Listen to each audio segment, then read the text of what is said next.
BC కులగణనపై clarity ఇచ్చారు మంత్రి Ponnam Prabhakar. Whip ఆది శ్రీనివాస్ సర్వేలో పాల్గొనని వారి కోసమే మరోసారి అవకాశం కల్పిస్తున్నామని చెప్పారు. దాదాపు 3.5 లక్షల మంది సర్వేలో పాల్గొనలేదని మంత్రి పొన్నం అన్నారు.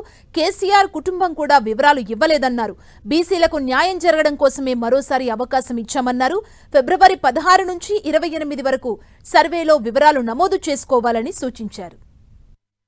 రేపు ఫిబ్రవరి 16 నుంచి 28వ తేదీ వరకు తెలంగాణ రాష్ట్రంలో 3.1% అయితే కొంతమంది నిన్న టీఆర్ఎస్ పార్లమెంట్ సభ్యుడు రాజ్యసభ రవిచంద్ర అంటా ఉన్నాడు, మా డిమాండ్ మేరకు రీసర్వే జరుగుతుంది. ఇది రీసర్వే కాదు. ఇది ఎవరైతే మిస్ అయినరో, ఎవరైతే పేర్లు నమోదు చేసుకోలేదో వాళ్ళు నమోదు చేసుకోవడానికి మరొక అవకాశాన్ని 10 రోజుల పాటు ఇచ్చే కార్యక్రమం 12 రోజుల పాటు. ఇది బీసీలకు మరింత మేలు చేయాలని లక్ష్యంతో 42% విద్య, ఉద్యోగ, రాజకీయాల్లో కూడా కల్పించాలి, చట్టపద్ధతి తీసుకురావాలి.